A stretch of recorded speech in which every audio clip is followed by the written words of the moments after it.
Welcome back, everybody. Hey, listen, this is Invulnerability Part 2. Like I said, I am right back on it. Listen, all I needed time to do was to save the file, send it over, and open up a new one to get started. So, listen, we're jumping right back into it. If you didn't see Part 1, I need you to go back and start there because this isn't going to gel well if you don't see Part 1 first. So, we left off with the questions of things we have to ask about others' opinions and stop caring about other people's opinions, all right? So, left off those questions. We're now jumping into the next part. The next step in becoming invulnerable is to start putting yourself out there. That is the next step. Again, I'm not saying we have to be nasty. I'm not saying we have to be jerks. I'm not saying we have to be combative. We don't have to do that to be ourselves. I don't have to fight to be myself. So I want to put that stuff out there for everybody, guys, because a lot of people think they got to fight to do it. You don't have to fight to do it. You being yourself is going to do two things. One, it's going to get rid of the people who don't want to be in your life. And two, it's going to attract the people who do want to be in your life. Those are the things it will do. Those are the things that we'll do.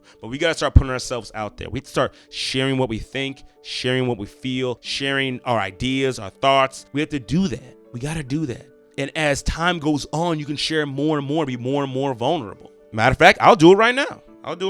There was a time when I used to use pornography to fulfill that conditional love contract. And the reason why, I know it sounds strange, and I didn't really understand what it was, but when I used to watch it so that I would always be after I felt like something bad happened. It wasn't just like I was feeling some kind of way and I just turned it on. It wasn't that. It was, I didn't feel loved. And there was something about people letting me in, right? Watching their videos. And I understand it's like twisted thinking, but there was something about being able to view and witness other people in their most intimate moments without judgment that made me feel loved. That's what I realized about pornography. I was like, dang, again, that's a conditional love, right? But I started watching that. And then I realized it. And I was like, dang, wow, that's what that is? That's why I do it?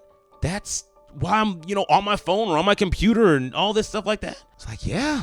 And so once I realized that, I'm like, but I love myself now. I'm lovable now. I'm worthy now.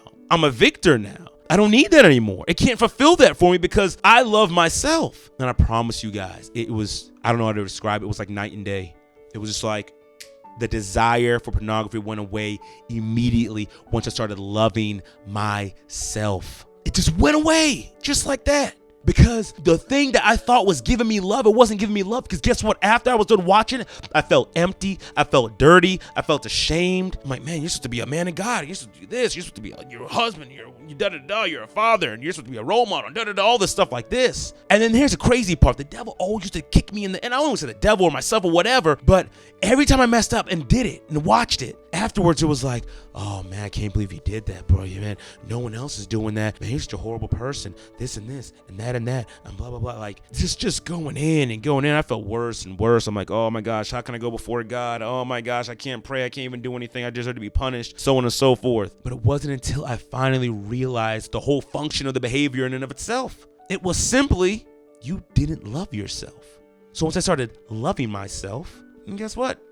Everything, just like I said, it just went away. Now there's no desire for it. Even the thought comes to my mind like, oh man, it's like, nah, I'm good. Simply like that.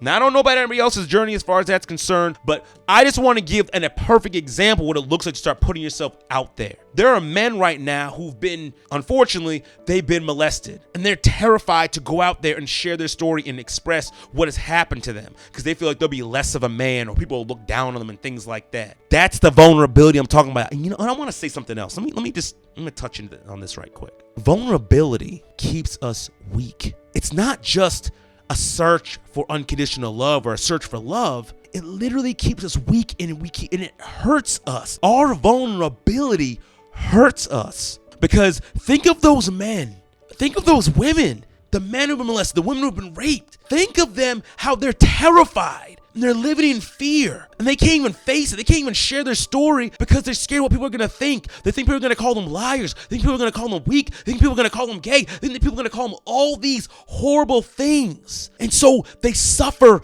in silence. Some commit suicide. Some self-injure. This is the danger of vulnerability. Like this just came to me. This is why it's so important for us to become invulnerable, because if we're not, when something bad happens and that shame and stuff like that, if we don't know how to deal with it and it sticks inside of us, we can do some serious damage to ourselves. We can get hooked on drugs. We can get hooked on alcohol. We can let our bodies be abused. We can kill ourselves. Like, there's so many horrible things that happen by staying in a vulnerable state. So we have to come out of that state, and it comes when we start putting ourselves out there. We have got to put ourselves out there. I'm not talking about go to the street corner and just say, hey, I used to watch porn. I've been molested. This horrible things happened to me. I was abused. I'm not saying that. But if you have some type of therapy group, if you have some type of church group, if you have some type of friend group or something like that, y'all need to get some time where you can just be real with one another and start sharing these things. And if you have a close friend or a spouse or a loved one or somebody who you can just open up and start sharing with and start putting yourself out there and start sharing your story, because you know what? There are so many people out there going through the exact same thing you are. And they're just waiting for someone to speak up and give them the permission to be themselves and share. But it takes us putting ourselves out there. We have to share the ugly. It's okay. Doesn't matter what people think about us. Anybody who looks at us in a different light for sharing the things that we've experienced and been through, again, they don't deserve to be in our life. They do not. I know it sounds harsh. I know it sounds extreme. But if they're going to tear you down for being yourself, they're going to tear you down for something horrible happening to you, if they're going to downplay your pain and downplay your experiences, they don't need to be in your life. Why? You are better than that. We are better than that. And we have to believe that with all our heart, soul, mind, and strength. But we've got to start being ourselves and putting ourselves out there. Again, it doesn't have to be on a street corner. It doesn't have to be on a podcast. It doesn't have to be on any of that stuff like that. Start small and work your way up. Get comfortable telling your story. You know, one of the ways they deal with trauma in therapy, they have the person share the story over and over again. Now, I'm no EMDR expert, but it's a process where they actually get movements and stuff involved in sharing your story to process your trauma. But I want you to, the key part is to share your story. You gotta talk about it. Find someone you can talk about with. Start small and just start putting yourself out there more and more and more and more. Be your authentic self at all times. Respectfully, be your authentic self at all times. And as I said in the last video, the only time someone's opinion of you matters is if it's going to help you improve. If someone says, hey, I think you could do it better this way, then it's helping you improve. That's someone that cares about you. That's the only time opinions matter. If someone's really trying to help us excel and get better and do better. Otherwise, they don't matter. So that's the third step, right? The fourth step, guys, and this is the last step, is to stand up for what you believe in. You gotta stand up for what you believe in. Now this, you might say, well, this is kind of the same thing as putting yourself out there. Not necessarily. How many times have we been in a conversation or a situation where someone is sharing a thought about something and they're sharing as if it's the gospel truth. They're sharing they're sharing it so freely as if this is what everybody believes. And I'm not saying you got to get into a war with them. I'm not saying you got to get in a debate with them, but you can respectfully say, I don't agree. No, I don't really agree with that. It's just as simple as that. I don't really agree with that. And you don't have to have a conversation about it unless you want to. If you want to have a conversation about it, you can. But you can just respectfully say, I don't agree with that. Start doing that. Not out here trying to start fights, not out here trying to be controversial. But again, people are saying things out there like this is the status quo, so I'm allowed to say the status quo. I'm allowed to say whatever it is, the songs, the majority of society says that's what it is. I'm allowed to say it as if it's the gospel truth. And if you have something different about that, I'm going to bludgeon you. No, I'm sorry. You have the freedom to say what you want to say. I have the freedom to say what I want to say. And we got to be assertive as we say it. We shouldn't be meek like, well, I don't agree. I'm not talking. No. We have to be assertive. And I came up with the verb. I came up with a word. Actually, I just gave it away. I came up with a word, the acronym to help you be assertive, right? And I call it VERBB. VERBB. VERBB. Verb. Be assertiveness. All right. So the V stands for voice. Change the tone of your voice. Like I just said, you saw me like, no. You're going to say, nah, I don't agree. Let them know that you're there. Be strong. Be confident. Talk with confidence. Again, and that's not loud. That's just talking with confidence. Like, no, I'm sure in who I am. I'm sure in what I believe. And guess what? I don't agree with you. Period. That's it. Plain and simple. Now, if it's, well, I'm not going to get into that. We're talking about how to be assertive right now. All right. So your voice, change your voice to match the situation. That's the first part of the word verb, voice. Change your voice and to make it assertive and to match the situation in order to let the person know that, yes, I am here. The E is for eyes. Eye contact. Make eye contact with the person, right? You don't got to look away and like, well, no, I'm not good. No. Make eye contact. And I know, let me just put this caveat in. I definitely want to make sure I put this in here. Different cultures have different things in regards to eye contact. Like some people they say if it's eye contact, it's disrespectful and things like that. Only respectful people's cultures, as I'm putting this in here. But if it's not something that's going to disrespect your culture, stuff like things of that nature, make eye contact. And so, and you look at, when I say make eye contact as well, guys, I'm not saying, okay, look at him like a weirdo, like, and just never blink and just look. I'm not talking about that, right? Make your general eye contact. I think I've done it in this podcast as well. Like, I'm looking, but I might look somewhere else, or I might look here. Like, make it normal, make it natural, but make sure you're looking at the person as you're talking to them. Make sure they know you're there. All right. R for respect. Love yourself enough to put yourself first. Let me say it one more time. The R is for respect. Love yourself enough to put yourself first. I'm not talking about selfishness, but what I'm talking about is you being who you are, being authentic. You don't have to stop being yourself because of somebody else. Love yourself to put yourself first. That's respect. What does that look like? That means speaking up for yourself. This is the part of standing up for yourself. It means speaking up for yourself. That means doing the things that verb says to do. The voice, the eyes, we'll get into the other two things as well. But make sure you respect yourself. You love yourself enough to put yourself first and realize that I don't have to take a back seat. I don't have to be quiet. Well, they said an idea already. I tell my kids when I'm in school, when I was doing a class, and they raise their hand and someone else says their answers and they put their hand down. I said, well, why'd you put your hand down? Like, oh, well, they already said my answer. I said, no, you say your answer. Say it. I don't care if it's the same thing. Say it. And you know what happens? What happens when people do that? It always comes out a little bit different. It always puts a little bit more insight on the thing we're talking about. So respect yourself, to love yourself enough to speak up and stand up and do what you need to do. And what that might look like in different situations, like I said, when they're in class, respect yourself enough. With the students, they respect themselves enough to still answer the question, even if it was the exact same answer they had as somebody else. But they all, like I said, it was always a little bit different. So that's the R, respect. So we got V, voice. We got E, eyes. We got R, respect. And the next B is body. Your body language. Your body language is so important. So important. I have a video about communication. It talks about how 90% of communication is non-verbal. It's not what we say, it's how we say it and how our body is as we say it. Sometimes our bodies can just tell us exactly what's going on if we just look at them. So, with that being said, make sure you have a good posture, right? No slouching, no curling down. Like, no. Have a great posture. Stand up, chest up, straight back. Firm handshake, like stand tall, walk fast, head up, like be confident. That will literally change how you think and feel about yourself. When I walk around my school, I walk like I'm walking with a purpose. Like I'm walking like I got something to do. Chest up, head up, back straight, walking, firm handshake. I went to dinner with my wife last night for her birthday, and the one of the managers there came and shook my hand. It was a good handshake. It was like a really good handshake. I'm like, man, that's a nice handshake. He let me know he was there. That's confidence personified in our body. That's a big part of being assertive. And this is a side note for guys, for guys mostly, right? When you go in for a handshake and someone snatches your hand before you get all the way in, I need you to tell that guy, this is part of being assertive, like, nah, because that's a power move. I'm going to let you know that right now. That's a power move. Any guy that does that is trying to assert his dominance over you.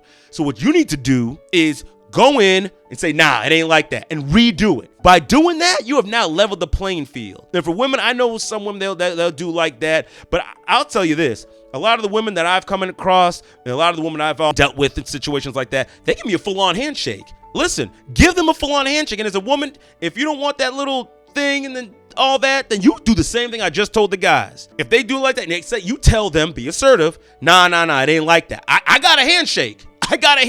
And you go in.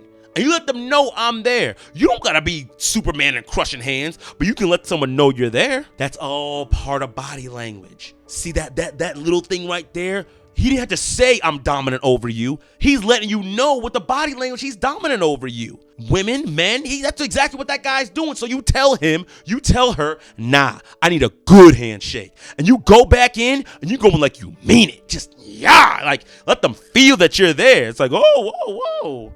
All right, okay. All right, so we got voice, we got eyes, we got respect, we got body, and the last one. Guys, this was just based on the last 2 videos.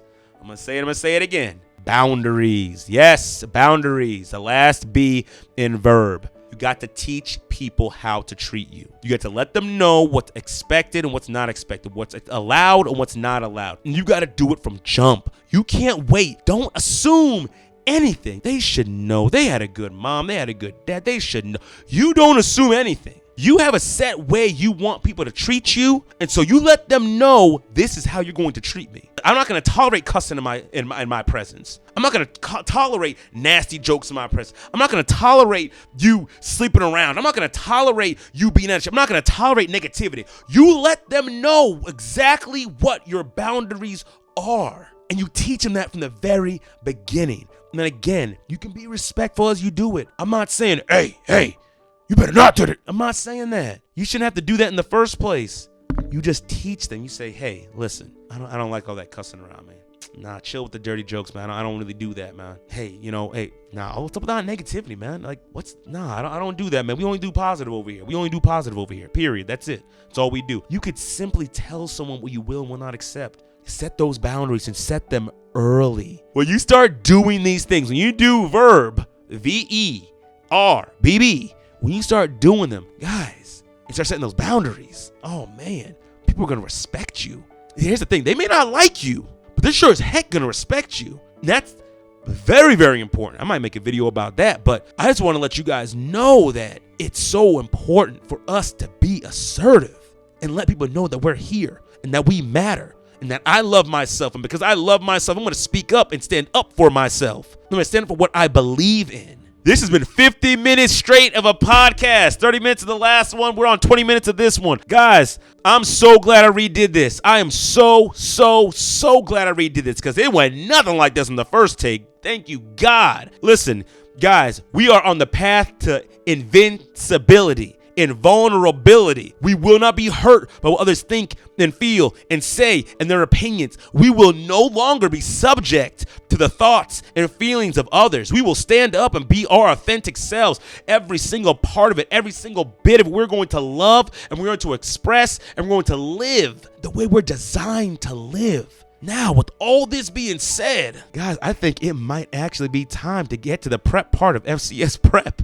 Maybe. It might just be that time. Let me go back into my notes and see, man, because I've been deep in my notes these past couple of weeks and just making sure I give you guys quality content. But guys, above all else, man, you got to love yourself unconditionally. It doesn't mean we're perfect. We can always improve and praise God for it. Because how boring would life be if we all reached our pinnacle at some point in time and just stayed there? With nothing else no new thing to conquer, no new thing to achieve, no new thing to learn. Like, life's for living.